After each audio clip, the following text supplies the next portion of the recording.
Gather, veterans. It's time to join the fight. The long war begins.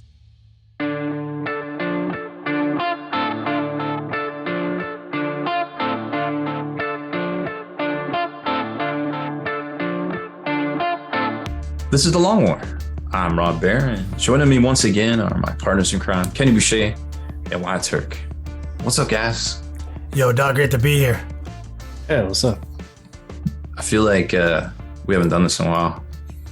Well, Kenny and I have. Behind your back. Yeah. No, I knew about it. Oh, yeah. We have an open relationship. That makes it okay. Mm-hmm. Is that it? Yeah, we have post-Adepticon stream. I mismanaged my dates because it was my lady's birthday, as is always the issue with Adepticon being so close to her birthday. I remember that one time I went on her birthday and that was the wrong decision.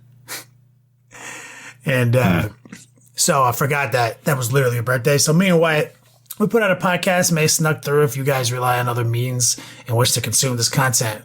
But we assure you last week's podcast is there. Just got to go up into your, I don't know, fucking... What do people use these days? Like Spotify? Fuck, man. iStore? iTunes? Yeah. Is that a thing still? I'm not sure. I don't think ours goes to Spotify or is it SoundCloud? One of them wants money. They want money. Yeah, we don't make money on this, so I'm not going to spend money to continuously not make money for 10 years of podcasting. Yeah, we're already spending money to host it. Yeah. It's like we can't spend money to send it to different How about the platforms limits too. Yeah, Pandora. Yeah, that's right. Yeah, there's other things. So yeah, that happened. And now we're back, and exciting things have occurred. We had almost There's an a new edition hour preview of a pre-show, which we typically don't do because Rob's old. But It's totally my fault. But Rob got excited. Wyatt got excited. Then they started gaslighting each other. So you guys might want to go back and check that out in the After Hours podcast. That's probably the term. Yeah. When two people disagree, it's gaslighting, right? Oh yeah, 100%. Or just making straw man arguments. I don't know which. Yeah. At this point. That's the world I live in. So Same. we didn't do one last week because we were waiting for Rob, but we can kick it over to Wyatt for award-winning segment. Oh, yeah. 1 second. Let me preface that. When I was at Adepticon, Wyatt, I was hanging out with Tam Wolf and I was hanging out with Goat Boy 76 in the hotel room. Rob, listen. One of them is like, my favorite segment of the podcast is Would You Rathers. And then the other one was like, I fucking skipped that garbage. Trash. And I was like, this is why we do it. Do you see how polarizing it is? He's like, but it's... Wow. So then... Who said that? It's 50% approval rating. Tam Wolf. Yo, fuck you, Tam Wolf. So wow. It gets even better though, right? Because then like as Goat Boy's advocating, Goat Boy 76, not Thomas Reedy. He's like, no, but it's funny as hell. You don't understand. He's like, no, just skip it. But then the way he describes it, he's like, look, man, my brain is like that plateau with all the penguins on it that can fall off the edge into the Arctic waters or whatever. So every time I get something new, like it pushes a penguin off. So I hear these Would You Rathers and I just got to skip. And then Goat Boy started relaying some of like the most like polarizing, popular hot take fucking Would You Rathers we've ever done. And you can see Tam Wolf, he's sitting there and he's like, no, fuck it. It's dumb. But then he's like, but like, you could do this then. But what if this? You know, like a classic response to Would You Rather. He catches himself doing it in some of the more fucking hot take ones. We did, mayonnaise jar, fucking chimpanzee machete, all these classics, Long John Silver's. And then he catches himself doing it. He's like, damn, I just lost like 400 penguins, man. So it's a polarizing segment. And we have some fans, we don't have some fans, but I think everyone can agree Long John Silver's is trash. Yeah. And that Miracle Whip is mayonnaise. So also true. And half of you will skip this segment. Yeah. Turn it over to Wyatt. Let's do it. Okay. I got something a little bit different format because I saw this earlier today and I thought it was interesting. All right. So the devil, Satan himself, comes to you and he says, I want to make a deal. Okay. Does he have a golden fiddle? No, not that kind of deal. Not interested. So he's going to give you a magic credit card has unlimited money on it. Aren't all credit cards magic? Sort of. But this one has unlimited money forever. Unlimited money forever. Right? But in order to get it, you have to tell him the name of somebody you have met and interacted with in real life, and that person will immediately die. What, so this is do you take the deal or not take the deal? Yeah, it's a moral quandary. So, hold on. Isn't this like this? I have to. So define interaction. Someone you have met in real life. And we're saying we both had acknowledged the presence of the other to be okay. Versus like, oh, I saw him once. Right, and you have to know their name, and it is specific to that person. So if you say like Jerry Smith, it's not going to kill a random Jerry Smith. There is intent behind the name. And also it has to be a person, it has to be a human, and it can't be Satan. You can't wish for more wishes. And it can't be Satan. Got it. Can't be Satan. I feel like Nickelback did a song about this. I was actually just going to be like, well, I met Nickelback one time. So. Chad Kroeger? Wait, is that Nickelback? He doesn't deserve that. No, I was just teasing. I never met him, so I can't wish that. I'm trying to think if I've met any like horrible. Oh, I got one. I can do it. I can comfortably take that money. Because if you go back deep enough in your logs, you can find somebody that no problems. I found a person. We had an assistant scoutmaster who came over on the Marianas boat from Cuba, who was a pedophile who was released from prison, and he weaseled his way into being a substitute teacher in our school and an assistant scoutmaster in our troop.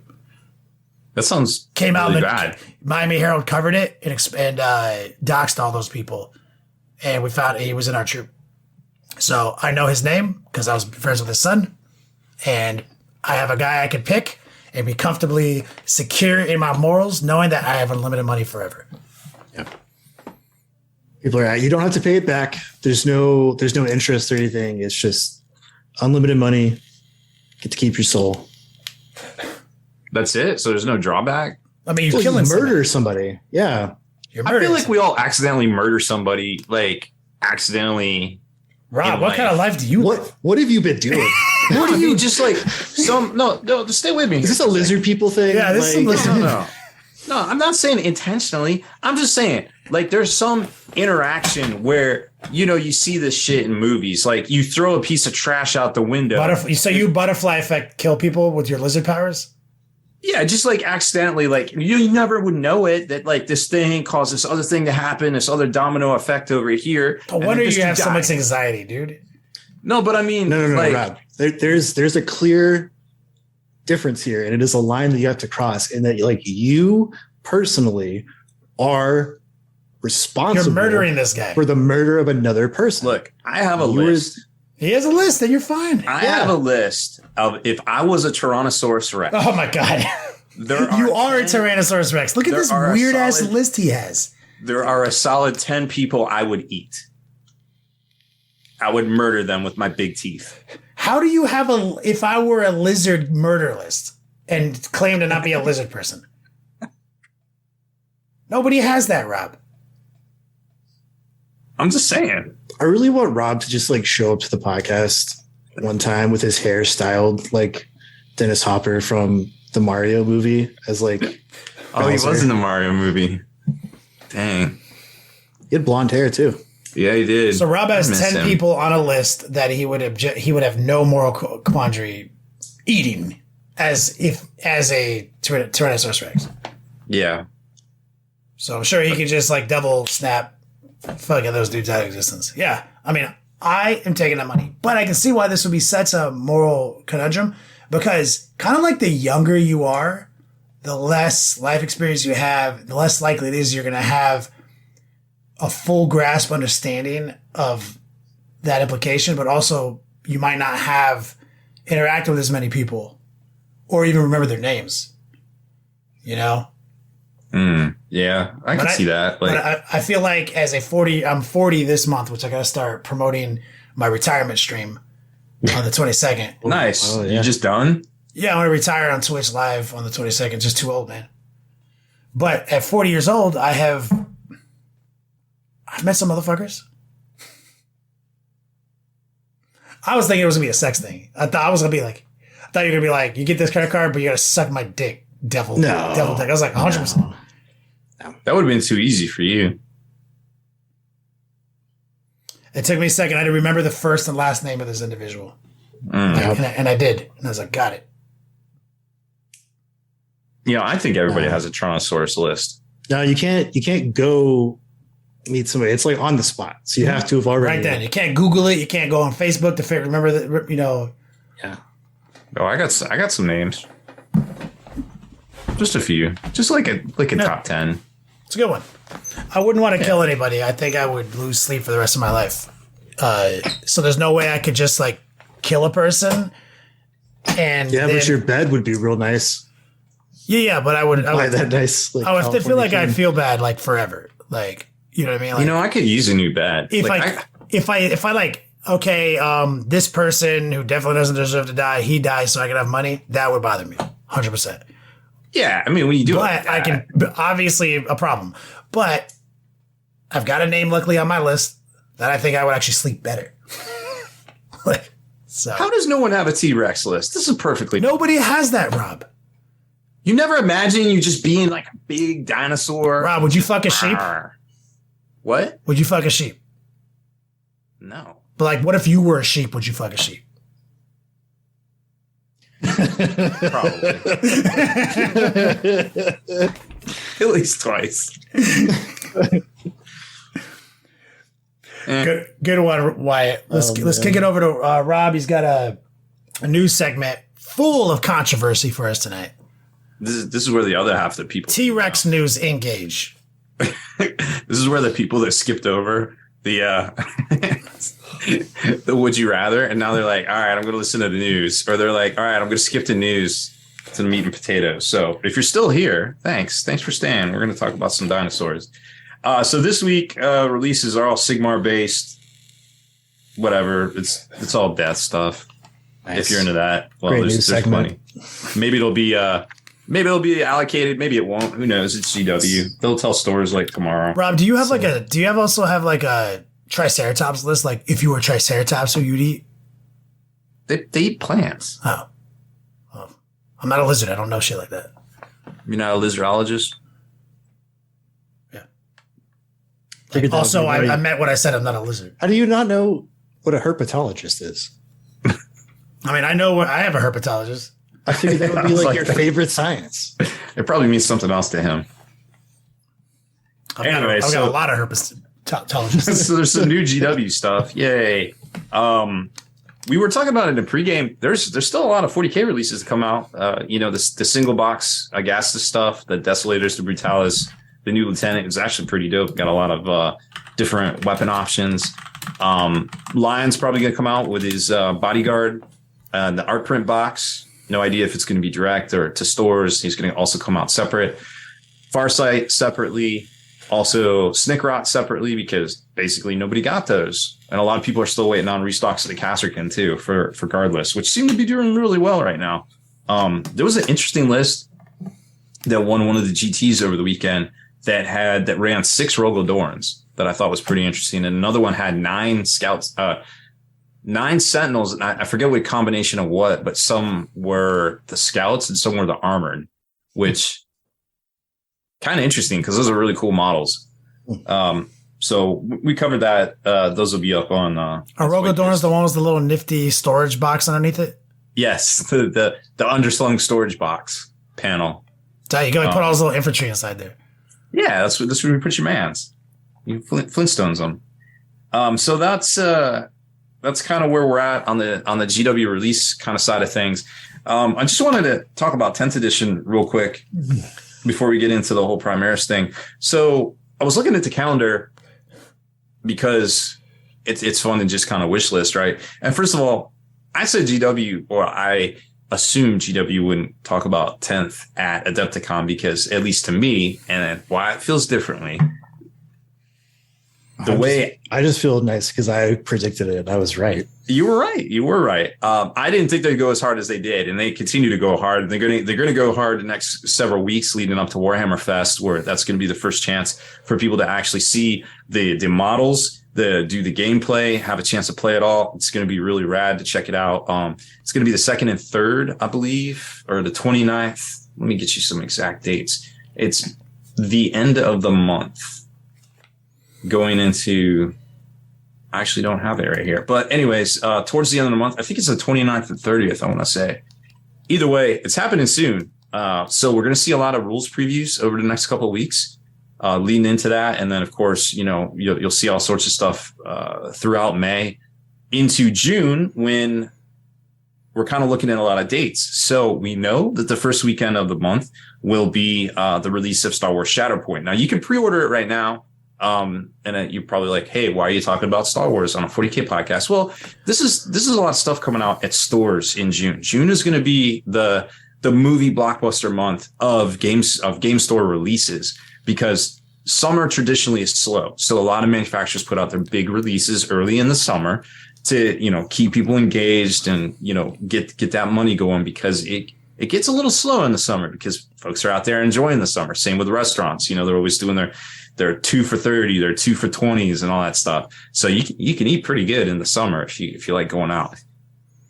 First weekend Shatterpoint, but also GW is doing their big open in what is it, Kansas City, I believe. And that's going to be your first chance to play the new 10th edition in the States. So we know 10th edition isn't going to come out in that first week. Kenny also mentioned that Diablo 4 comes out on the 6th. So you've got a big release for game stores, a big release on the video game side of things. And then the following week is the 10th. And we'll get back to that in a second. The week after is Atlantic City Open, which I forgot to mention in the pre-release. So Atlantic City Open is probably going to be the last major event for 9th edition 40K, which, we've seen that happen in LVO a couple of times where they just kind of closed out the edition. Because I guess LVO is always the end of season, isn't it? Yeah. Well, LVO is the ITC season. Yeah, the ITC season. So not exactly the same, but kind of, I guess. Someone always is at the last. Someone always is shutting down the season. I mean the edition. And it always seems like ATCs, the American Team Championship. It's been ATCs a lot. Is always the first to start the new edition, which might kind of be the case. And I'll get to that in a second. So the middle of the month is going to be Atlantic City Open, which would be a terrible kind of weekend to actually put out the new edition. Furthermore, I know this isn't the Magic the Gathering podcast, but Magic the Gathering is coming out with a Lord of the Rings set that weekend of the 16th, the pre-release. So that's going to be a very premium set. It's going to sell a lot. It's going to be very high. That's the one with that card somebody was trying to prepay motherfuckers for, right? Yeah. Oh, so update on that. Oh, yeah. Did it escalate? Somebody's made an offer to buy the card and then go destroy it. And Tight. Love this guy. Post Malone has come over the top and offered $1 million for it. Oh, I knew. You knew it. You called that. That dude played he played his hand too early. Yep. So that's where we're at on the One Ring card, if it ever gets pulled. See, he was playing with normie people money, and then Post Malone was like, "Nah, hold my beer." So that was pretty fun to see. So you've got the guy says he'll buy it, then destroy it. Will he walk it up to a volcano and toss it in? He kind of said that, yeah, sort of. So if he actually flew to somewhere with an active volcano. It's not hard to find. And filmed it of him walking up it and flicking that card. And I mean, I would do a Kickstarter for that, honestly. Yeah, I'd honestly do a Kickstarter, to get him there, GoFundMe, dude. I would pay into it. Yeah, I'd watch that thing. I'd watch 3 hours of him walking on this card is $1.5 million. Bow right into the volcano, dude. What a legend. Dude, it'll be a spectacle all the way around. Whatever happens with this damn card, whenever it gets pulled, it's going to be a spectacle. But either way, so that weekend is already huge. So in my mind, I believe. So that's the 16th. That's the 16th. So which is the best day to do something like this. Typically in a month. yes and no. I mean, when we looked at the calendar too, there's 5 Fridays in June. So folks are going to get paid 2 to 3 times, right? So you pay rent at the top of the month. Your disposable income's middle of the month-ish, right? In theory, they could open the pre-orders on the 10th, which 10th edition on the 10th has a nice ring to it. They'll do probably a 2-week pre-order period, which puts the actual release on the 24th, which there are rumors. I have talked to some GW store managers. That is a blackout date that they're not allowed to take vacation and stuff. Warhammer World has all of June. There's no events at Warhammer World, which means it could be any of those weekends, to be quite honest. So quite possibly that's what I would expect. But then again, I said they weren't going to talk about it at Adepticon, and here we are. And I'm saying, hey, Wyatt, you're right. So, but if that is all the case, then it looks like the first major tournament of 10th edition will be the GW Open in Tacoma, which is, I believe, the first weekend in July. And then the ATCs, the American Team Championships, is the end of July. So that would be, the second major tournament of 10th edition. And then rolling into Nova in August, I guess. So there'll be plenty of places to play 10th edition this summer for sure.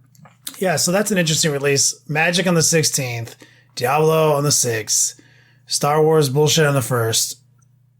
Bullshit. And then you'd be getting you'd be getting a new 10th edition box set, which we'll learn all about at the Open or at the Warhammer Fest.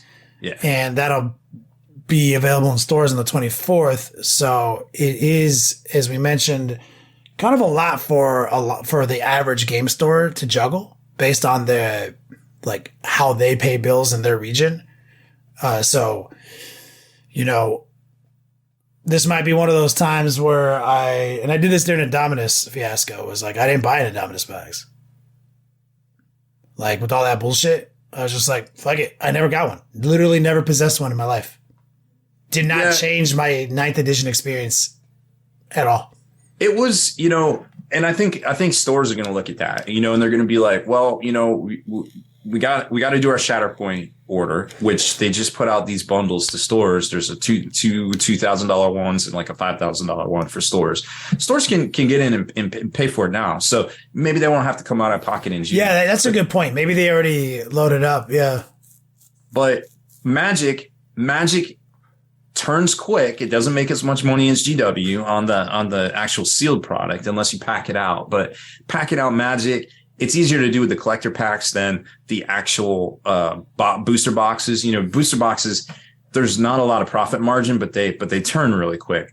So then when you start looking at, you got to put out a lot of money for not a lot of return, but it goes quick, or less things for more money that goes potentially slower, but you're guessing, who knows?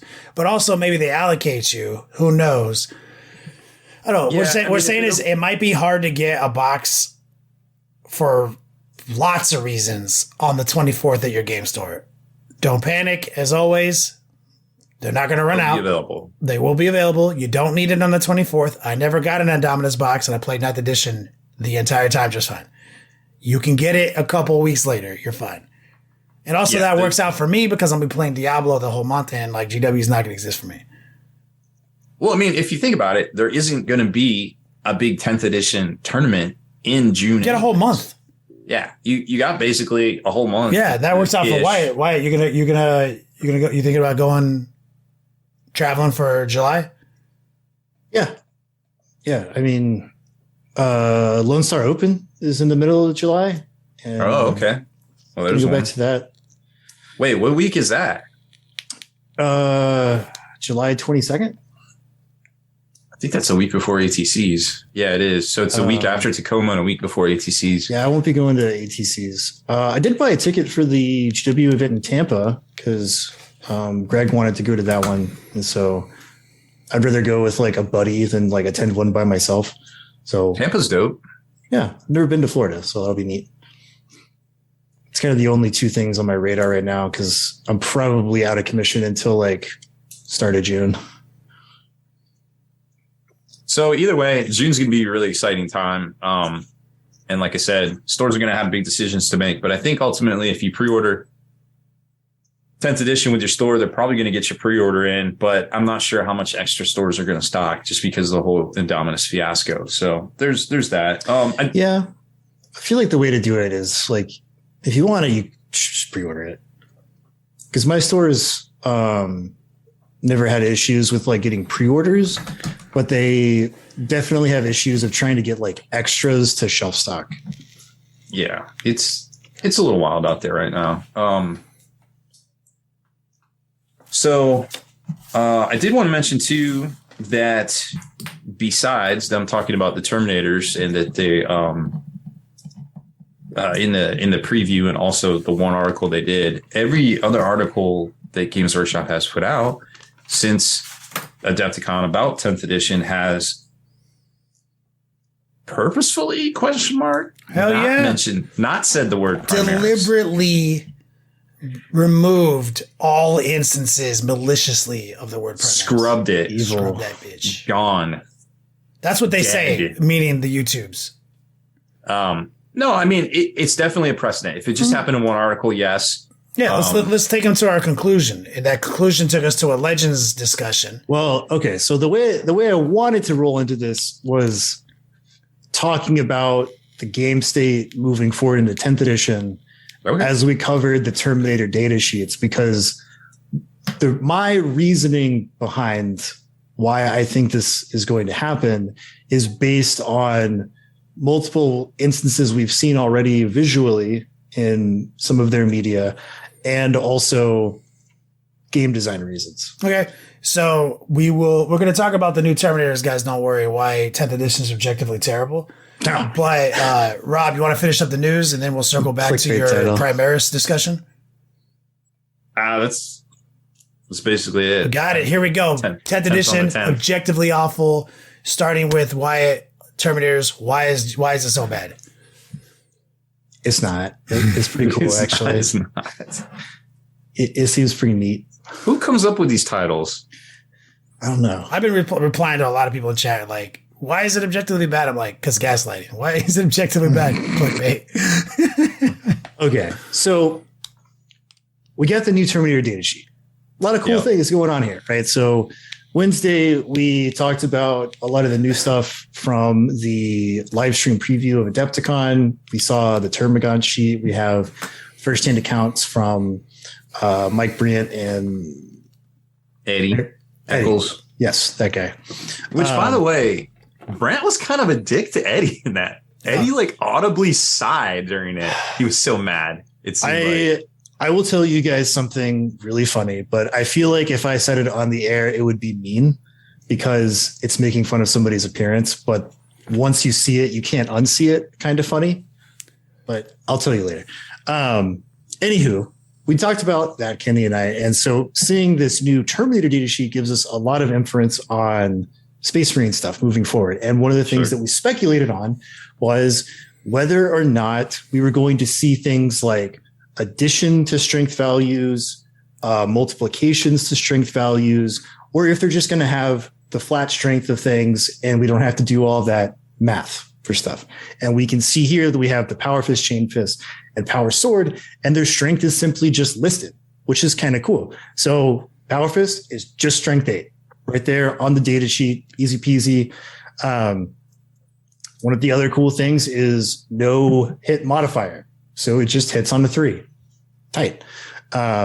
We also have the Chain Fist, which has this new anti-vehicle rule.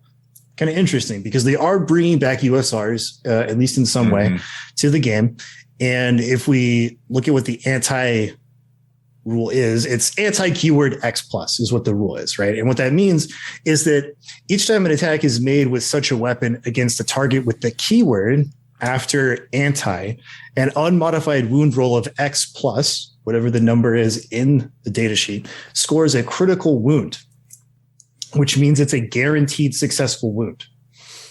And it's so a la poison 4, poison 3, like things like that, right. So we can draw inference that based on its rule, anti-vehicle 3 plus, if you roll to wound with a Chain Fist against the vehicle on a roll of a 3-up it wounds. It's a guaranteed. Even if it's wound. toughness 400. Yeah. Kind of cool. They also mentioned that the what is it? A critical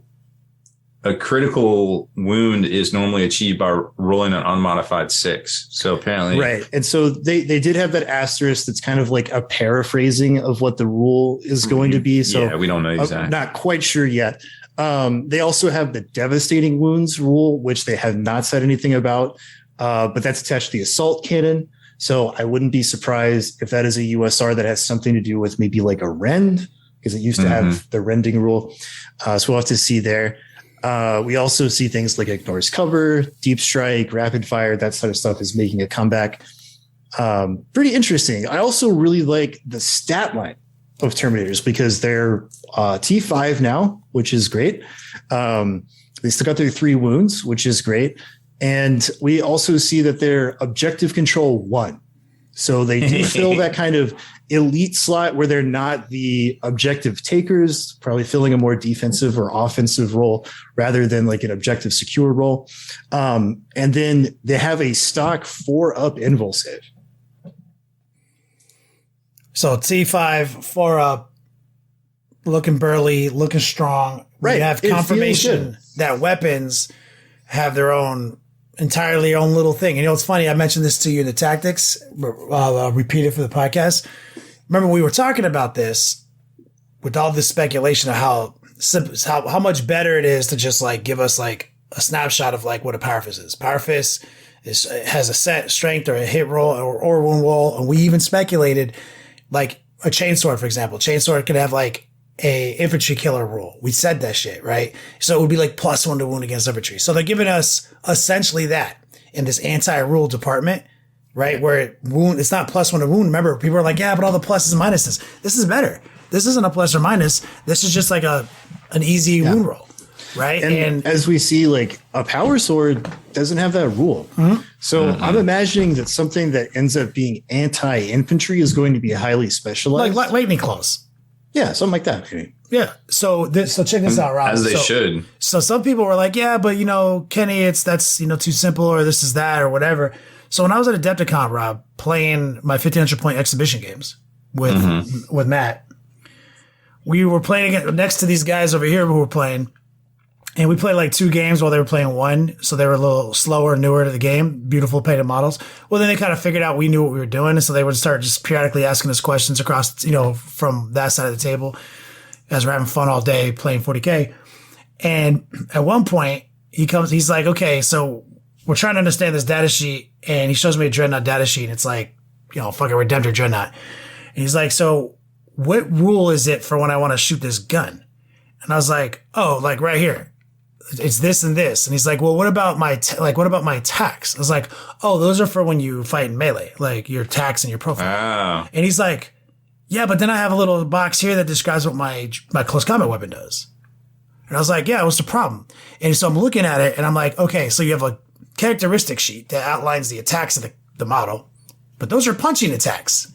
Doesn't say that. And then you have another one that shows you like the las cannon. 2, twin-leg las cannon, 2 shots, blah, blah, blah. Then he has one for like the chain gun, shows you how many shots. Then it shows you one for the Dreadnought close combat weapon. Doesn't tell you how many shots, right? Doesn't tell you how many attacks. You have to go back and reference this. And he's like, yeah, well, fuck, we've been doing that wrong. We were just taking the attacks number 4 and just applying that to anything we're doing. Because we couldn't figure it out. And I was like, at first I was like, yo, what's wrong? Like, you guys are news. But then I kind of looked at it from I did that too when I first started playing, but that was like it. Right? And I'm like, after I stared at it for a minute, I was like, nah, you guys are right. Like, as a total beginner. Right. And so now Terminators don't have an attack characteristic. Yeah, it's in the melee. And It's the weapon. It. Every weapon has a number of attacks based on what it is. Yeah. It's just like Sigmar, though. Yeah. One of their new rules, because we're seeing a return of USRs, right? So we're going to have, this is something that, like, I think it's cool right now. Like, I hope to be proven wrong on this. But we have USRs are making a comeback, but also every data sheet is going to have a special rule of some sort, maybe more. So personally, this is kind of what I was fearing about like a return to USRs, because we're already seeing signs that this could get wildly out of hand as the codex cycle starts anew. Because again, I hope to be proven wrong on this, but it's Games Workshop. We might get into this cycle of the new hot thing. And I can only imagine that like a year from now, 5-6 codexes down the line, we're going to have a list of USRs a mile long, and we're going to have all of these data sheet abilities that's a mile long, because we've got 1, 2, 3, 4, 5, 6 USRs on this data sheet, and a core rule, a faction rule, and then 2 special rules that only Terminators have. Well, the faction rule is the Oath in a Moment, which they are going to talk about tomorrow. Yes. So it's all Space Marines are going to have that. Specific. Yeah. Cool. That being said, that is something that I have a little bit of dread about, to the point of like, am I going to have to make like a reference card of every single USR in the game? Because somebody's going to be like, oh, well, I have this. And I'm like, no, well, wait. Didn't they say that was all on like one sheet? Well, your faction rules are going to be, but data sheet rules are not going to be on the one sheet. Those are going to be in your data cards. No, I think they said there was. Let me go look. You know, okay. I understand why you might be apprehensive. I mean, we played the game like that for a long time, right? You had like pages of USRs, right? That you had to reference. I got a problem, and it did become a little. It was a little obnoxious, though. We were used to it. So, you know, when they left the game, it was funny. We thought it was the greatest thing in the world that they left the game. But then I'd say like a few years in, I was like, I actually kind of wish we had something in between the two. Yeah. And so I don't know, maybe I'm wrong. Like I said, I hope to be wrong about this, but I do feel apprehension about it because, you know, we do have the return of these USRs where it's like a deep strike is a deep strike for everybody. Mm-hmm. Same rule, right? Yeah. Dope. We needed that. It was kind of silly to have 9 different versions of it. But we're now going to have USRs and we're going to have data sheet abilities. So when I'm like, okay, my Terminators are going to have this like Fury of the First, they're like, oh, what USR is that? I'm like, it's not a USR, it's a data sheet ability. I think you're right for thinking that, but also I would say like you're probably going to be all right because remember Chaos Codex versus Blood Angels Codex. Blood Angels have like 8 things that equate to the same thing that Raptors or that Warp Talons are, right? And so Warp Talons just made it work. And so as I think about what a USR is, and they still go through my head, like Furious Charge. We all knew what that meant, which is like extra attack, extra initiative on the charge, or extra strength. So like that's kind of like the whole Blood Angels, right? It's like it's like this dumb Echoes thing and this dumb thing plus our tactics. Dog, it's just Furious Charge.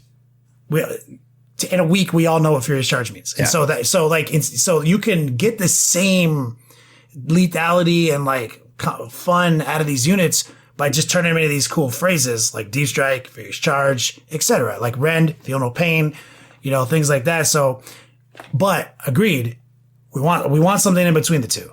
And let's keep our fingers crossed that GW. Yeah, I mean, I am hopeful, but I am also a 20-year player of this game, and I'm a little bit of a cynic. So, I mean, okay, that being said, compliment sandwich. I like the data sheet. I think it's great. Also, one of their abilities lets them use a stratagem once per game for 0 CP. Kind of cool. What does that stratagem do? Glad you asked. It's the rapid ingress stratagem. And I absolutely love the way they are changing stratagems because of how they laid this out. It is fantastic. You got the name. It's a core stratagem. It's got the cost, like one short sentence of little fluff in there. And then it says when to use it, what it targets, the effect and the restriction in clear, plain English. Thank God. Instead of you having to like read the whole stratagem and like figure out where the keywords are stuffed in the middle of it, can you use it? It's laid There's out. no debate. Amazing. It's so great. Win, end of your opponent's movement phase. No arguments. Fantastic. Target one unit from your army that's in reserves, not a unit, one of your no debate there. One unit, that's it, right? The effect. It's like you can arrive on the battlefield as if it was the reinforcement step of your movement phase. The restrictions cannot use it to like deep strike in a turn. You're not allowed, right? So usually turn one deep strikes. Right. Fantastic. And a cool little thing they can do, because being able to deep strike your Terminators in your opponent's movement phase, pretty dynamic to the game. I love it. Yeah, we've never seen that before. No, Necrons could do it. Necrons could do it with something. But they were the only ones. There have been things throughout the game that could deep strike in your opponent's turn. Yes. Yeah. Yeah. Pretty cool. But you're right. Like, they've heard us on these complaints. How many times have we said, just give me some bullets, dog? Blah, blah, blah, blah. Good job, GW. Compliment sandwich, like you said, Wyatt. Mm-hmm. So how does that relate to our speculation? So one of the things that we've talked about a lot is the cognitive dissonance of playing this game. And my go-to is like Sanguinary Guard, because they're a great example of this. In that Sanguinary Guard kill everything in the game equally easily, right? With their basic abilities and the buffs that like all Blood Angels lists are going to have, they can take their little swords and kill anything easily, all the way up to a Night Titan. Yeah, right? You got 30 orcs, dead. You got a Night Titan, dead. You got a Baneblade, dead. You got fucking 5 Terminators, dead. And so what you would think, narratively in this game that is somewhat narrative, even at a competitive level, is that these bros that are meant for like dueling and chopping up Chaos Space Marines, a Night Titan Kool-Aid man's through the wall, and they're like, oh shit, we just have little swords. We need to call in the big guns. That's what you'd think would happen. But no, they're just like, let's stab that dude. Yeah, let's just go stab them up. Right. And so now we have these anti-X rules. So anti-vehicle, anti-infantry, right? Seems like the play. That's what's going to be the fix. So here's my question. During the live stream, one of the things they talked about, what Eddie said this, was that right now we're kind of in a game state where if you can like proliferate your list with something like Plasma or Melta, there's really no reason to do anything else because it works against everything. Like Melta kills a Night Titan as easily as it kills a dude, right? So why would you take anything else? It's the do-it-all gun. Right. I like that. And so moving forward into this game state, we have anti-X rules, like anti-infantry, anti-vehicle. But my question becomes, is there going to be a restriction or a penalty for using these on stuff that it's not meant to be? Because if there's no penalty, then we're in exactly the same game state. Because if you give Melta anti-vehicle, then it's even better than it is now because it has a high strength, a high AP, and a high damage that's very reliable. And now it has anti-infantry. So it just wounds or anti-vehicle. So it wounds all vehicles on a 3-up. And then it's strength 8. So it's going to wound infantry probably on a 3-up or a 2-up most of the time. So like, why would I change my list? Why would I not just bring a ton of attack bikes and, devastators with multi-meltas and all that kind of stuff, right? So we don't know yet, but our speculation is like, if there's no penalty, how are they going to balance out the game state? And the thing I've been thinking about is I would not be surprised if in this 10th edition indexing that a lot of the old Firstborn data sheets move to Legends, because those are the prime offenders of access to these weapon types. Yes, exactly. Otherwise, because like for example, a Primera squad isn't like, here's 5 guys, one guy with a Melta, one guy with a common Melta, one guy with a multi Melta. We don't have that. They don't do that. Right. You know what I'm saying? Yet. So again, because I was talking about visual media, one of the things that we saw in the 10th edition announcement trailer were Primaris Marines, intercessors with combi weapons. So I actually think that tactical Marines could get moved to Legends with a change to the intercessor datasheet of giving them these new combi weapon variants. So Rob made it clear earlier, he doesn't want anything to Legends. I don't want anything to Legends. I want every option under the sun, and I want a scheme on that. And I don't even think Wyatt wants anything to go to Legends. I think it doesn't matter. 100% too. My argument's because a Space Marine is a Space Marine at this point. They've made it, they're making it pretty clear. Like, somebody in chat, I forget who it was because I scrolled by, said that they hadn't played in 10 years. Well, guess what? They probably don't have Primaris Marines. So their Marines are just Marines at this point. Maybe they need to pick up some of whatever. Yeah. I mean, maybe there is some bloat. I feel like there is a lot of units, and that's hard to stock in warehouse. But dude, so wish listing would be like where I'd like to take the segment then, because we don't know what's gonna fucking happen. All we do know is what has happened. GW's legend a bunch of shit that already happened. So we know they will legend shit again, likely at some point. They got us ready for that for the announcement of Primaris Marines, right? They made up some new lore, threw them into the galaxy so that they were not just a overnight replacement to them that looked different, that we pretend isn't different. Because in reality, all GW wanted to do was update the sculpt, because the sculpt is old. Right. I mean, in the lore, Call was like, we got 100,000 units and 1 million more on the way. Yeah. So they had to make something up, because we weren't going to just be like, new, radically different looking guys. So they made some shit up. Hey, we are going to exist simultaneously to Firstborn while we issue a Legends list, which they did. Okay. But they didn't Legends, Tactical Marines, and any of that shit. What they did was they made them so trash, there was no reason to take them. For a long time. At first, yeah. At first. And so when people started complaining about that, because GW read the temperature and they brought all those dudes up to 2 wounds. So then suddenly Firstborn start kind of outperforming Primaris in many situations you wouldn't expect, because of their wild access to things that Primaris doesn't have. So that Legends list has been updated several times. They've been preparing us for this since the first fucking Primaris release.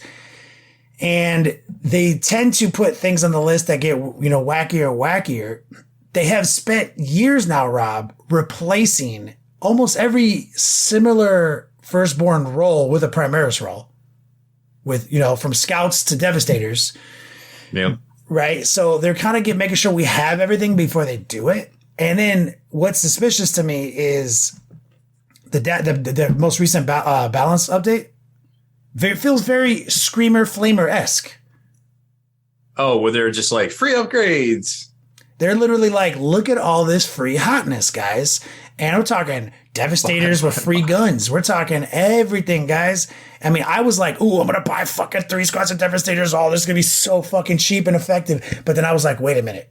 Remember that one time they made us all buy Screamers and fucking Flamers, and then the rules changed? Yeah, what was the preposterous formation during the Gliding Strike Force or Warcon? Or no, it was like the Castellans of the Imperium or something, where it was just like you could take fucking any Imperial unit you want in this crazy detachment. I don't think they're going to change the rules. I think that they are honestly letting us have our last fucking hurrah. Right. Go nuts, motherfuckers. If you want to go buy new ones that we're not going to really support that much anymore, that's on you. But honestly, go nuts, motherfuckers. You got 4 months of just going absolutely fucking ape shit with your Firstborns.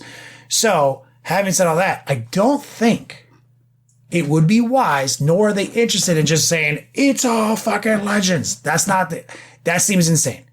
That's not even what I'm saying. So I support Rob's point on that. But if there's going to be a list of Legends things, which we can rationalize is almost certain, Rob, based on previous editions, what do you think makes the cut? What do you think survives the legending of 10th edition?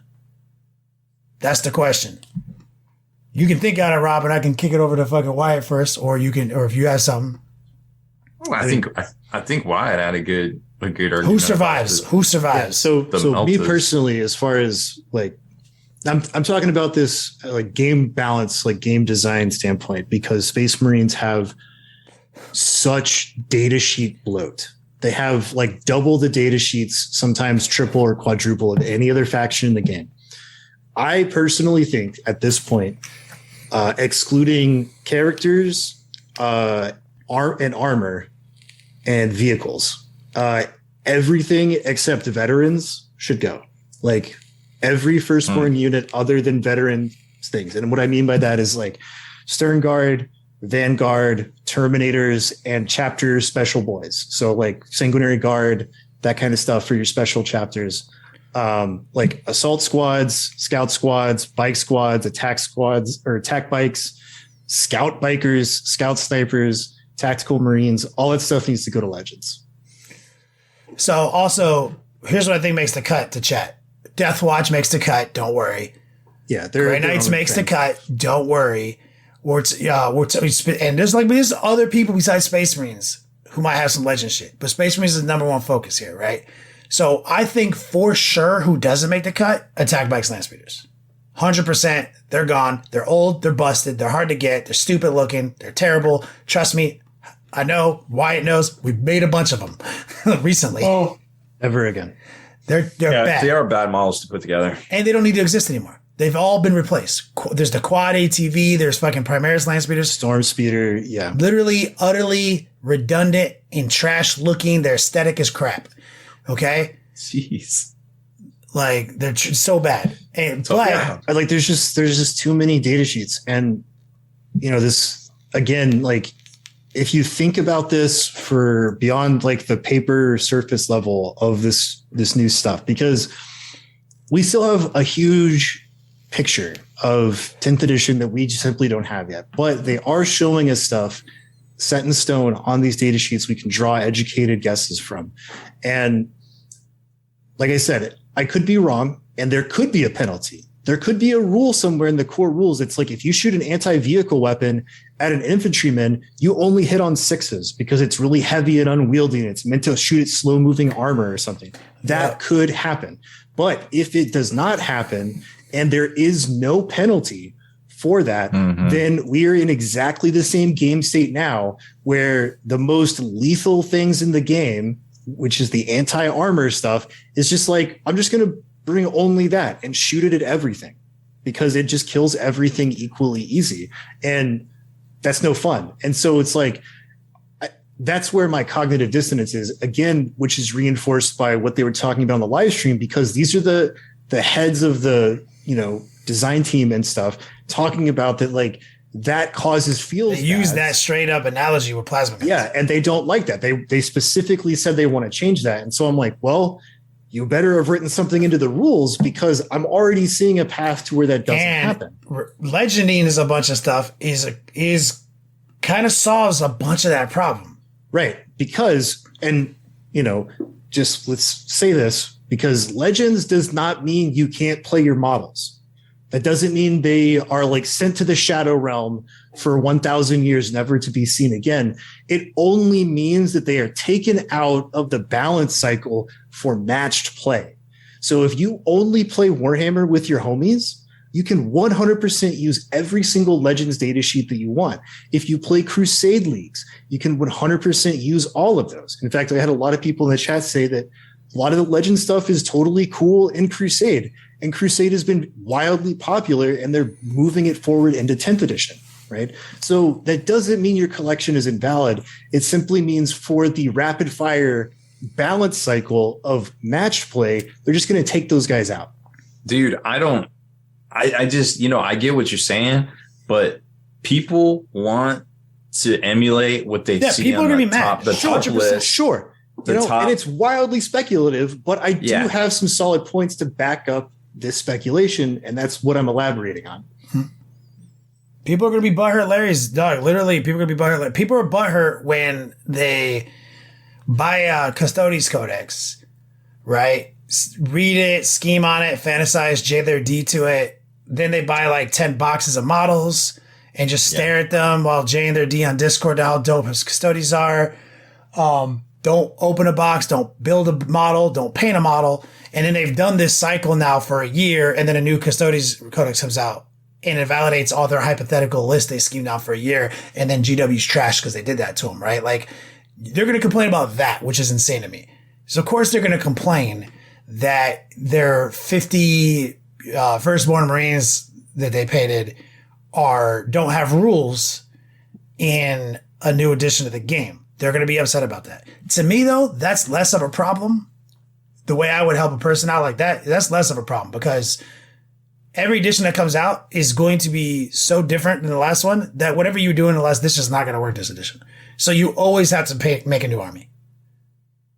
Straight up. That's never not the case. So if they say all your Vanguard vets you just made, Kenny, oh, your Sanguinary Guard you just made, Kenny, your Death Guard, your Death Company, all that shit you just made, Kenny, doesn't work anymore. It doesn't really bother me because like it wasn't going to work even if the rules still existed because there was going to be something else I wanted to do. So the best thing you can do when an edition drops, get hype, start scheming your next list. But that doesn't matter. I understand that, Rob. That advice does not soothe the wound of having this one Space Marine army that took you 10 years to paint that you are saying you're going to get excited about 10th edition about, but not if they get rid of my firstborns. That's the only reason I'm not going to play 10th edition. I get it. Like, I don't know. Like, if I painted an army 10 years ago and I got 10 solid years of use out of it, that's a pretty good return on investment. Bro, like you'll spend $50,000 on a car that won't even last you 10 years. Bro, if you buy 10 Chaos Terminators, build 10 Chaos Terminators, paint 10 Chaos Terminators, and play one game with them, the ROI on your entertainment to dollar ratio is so dirty that you can scoop them into the trash can and light it on fire now, and it's still one of the best deals you ever made. Like in your life.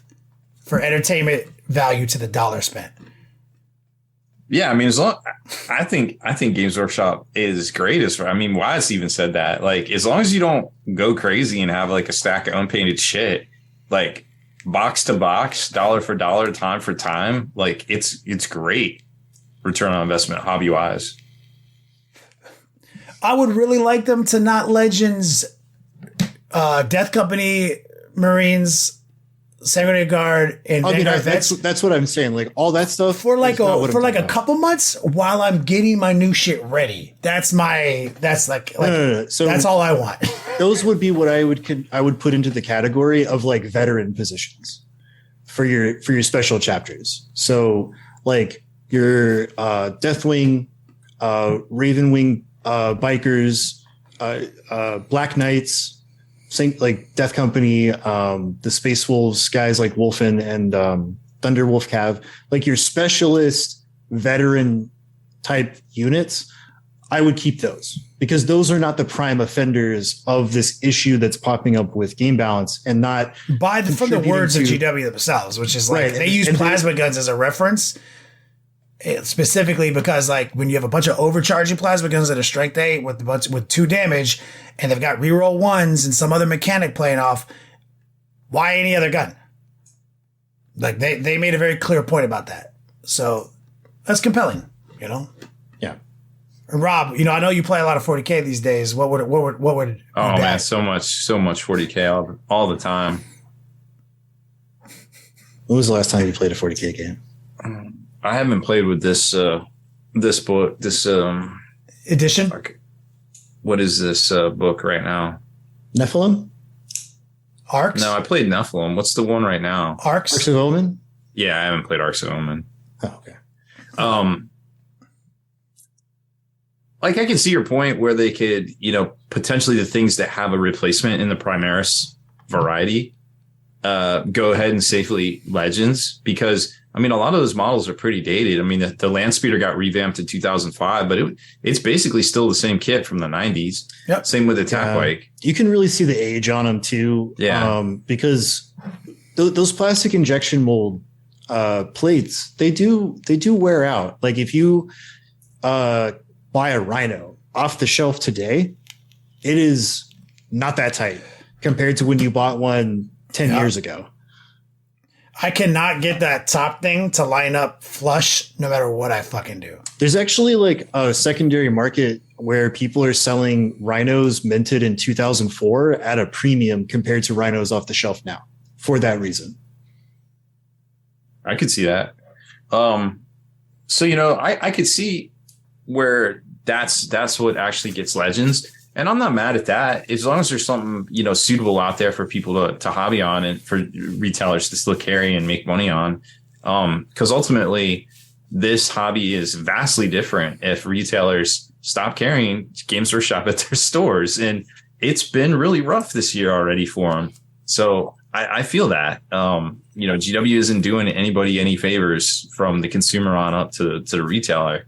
And, they mad. I hear it all the time. Let's just go play Magic, get that one card, walk to a volcano, and throw that card in a volcano.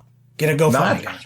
$1 million profit. I don't know. If I pulled that card, I'd call Post Malone. You just gonna Yeah, I take that 1.5. Be like, yeah, dog. I mean, you said 1.5. How about 2? I'd haggle a little bit. Mm-hmm. I mean, where's he going to get another one? You never take the first offer. But ultimately, it's feel bads when you can't play with your toys. So let's just hope it doesn't come to that. I don't know, man. Like, I definitely understand where you're coming from because I have seen the trend of like even the most casual of casuals tend to want to play match play games using the GT books and stuff. But that's not everybody. And I don't think saying you can't play with them, your toys, it's just categorically wrong, given that we have all of these different rule sets to play. I mean, like, there's ways to play competitively outside of the GT books. I mean, like, you can play Maelstrom, or is it Maelstrom still, or is it called something else? No, I don't even know. There's a card pack. Yeah, like the people say that's like super duper fun. I used to love that. Yep. That stuff ages well. Those are the ones you want to buy and hold on to, but everything else is garbage. Realistically, does GW care? They probably do. There's always somebody at GW advocating for you individually, anyone listening to this, while someone else is advocating against what you want. So there's always someone at GW who's on your side. Trust me. So there's somebody there who doesn't want you to lose access to your firstborn Marines. I promise you that. Yeah. Whether you do or not the end of the world. You don't need to blame the whole company as a structure. All you need to do is go back to the drawing board, get back to scheming, and start crushing new Primaris Marines. You can't go wrong with Primaris kids. So, maybe scoop them. They're up infinitely better than Tactical Marines. Let me tell you what. There's plenty of bundle boxes out there, still available. So definitely scoop them up where you can find them, and there'll probably be a few more. I mean, we got some boarding patrols. Boarding patrols are supposedly one and done. So obviously you can't find a tower, the Orcs one right now, but all the other ones should be mostly available on store shelves. But once they're gone, they're gone. It's just like battle forces.